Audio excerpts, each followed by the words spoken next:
Être vivant au pôle Nord, qui toute l'année reçoit du courrier et qui, une nuit par an, traverse le monde entier en un temps record sur son traîneau tiré par des rennes pour livrer des cadeaux à tous les enfants sages.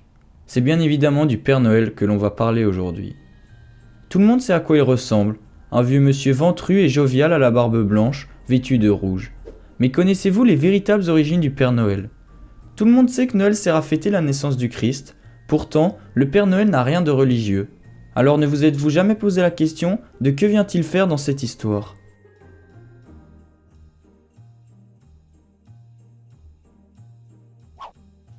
Tout d'abord, le Père Noël serait né dans l'actuelle Turquie vers l'an 270 et s'appelait à ce moment-là Nicolas de Myre, un riche évêque chrétien qui avait l'habitude pendant la nuit d'aller distribuer des cadeaux et de la nourriture aux plus pauvres. Malheureusement, il va mourir en martyr vers 345. Il va plus tard être canonisé par l'Église pour tous les miracles qu'il aura accomplis durant sa vie. Il va ainsi devenir Saint Nicolas. Oui, la même personne que l'on fête le 6 décembre. À cette époque, c'était une fête religieuse très populaire dans plusieurs pays du monde. Donc, comme vous vous en doutez sûrement, il y aura plusieurs étapes avant d'en arriver au Père Noël que nous connaissons actuellement.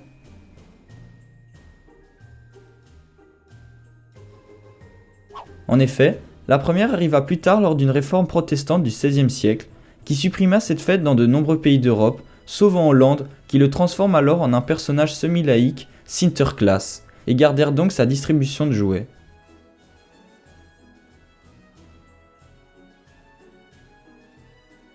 C'est en immigrant de l'autre côté de l'Atlantique, en Amérique, que les Hollandais vont apporter cette tradition là-bas.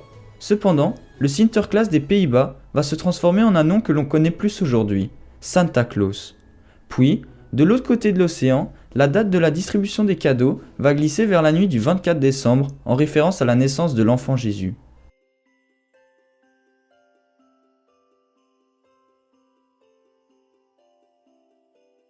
C'est ensuite, en 1821, qu'un pasteur américain, Clement Clark Moore, publie un conte de Noël intitulé The Night Before Noel. C'est dans ce récit en question que Santa Claus apparaît comme barbu, dodu, souriant, doux et qui se déplace sur un traîneau volant tiré par 8 rennes pour livrer ses présents. Le 9e renne, Rudolph, qui éclairait le chemin avec son nez rouge, n'apparaîtra qu'1 siècle plus tard. C'est aussi grâce à lui que Père Noël porte un bonnet.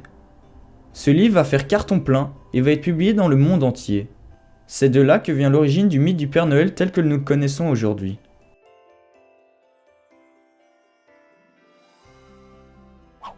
Et puis, c'est au tour de Thomas Nast, en 1863, de publier une illustration du Santa Claus tel que l'on l'imagine aujourd'hui. Un vieillard bedonnant, vêtu d'une houppelande bordée de fourrure blanche et retenu par un large ceinturon noir en cuir. C'est également ce dernier qui établit dans un dessin en 1885 la résidence du Père Noël au pôle Nord.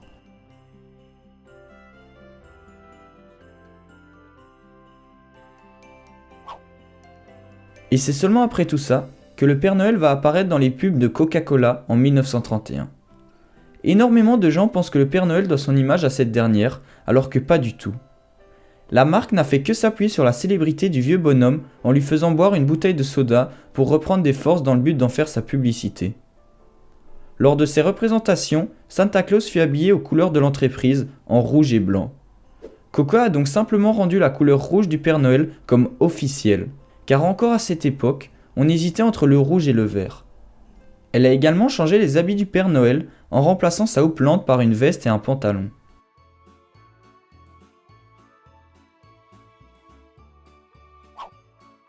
Cette représentation est donc celle que nous nous faisons du Père Noël en Occident, au Japon et en Amérique du Nord.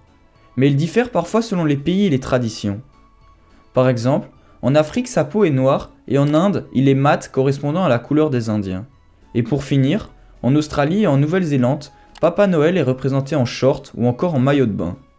Ainsi, quel que soit le pays, le Père Noël est toujours le même, mais son look est adapté aux nations. Alors voilà, c'est tout pour la vidéo d'aujourd'hui. Merci à tous de l'avoir visionné, j'espère qu'elle vous aura plu et n'hésitez pas à mettre un pouce bleu. Sur ce, merci à tous de suivre la chaîne et je vous dis à la prochaine.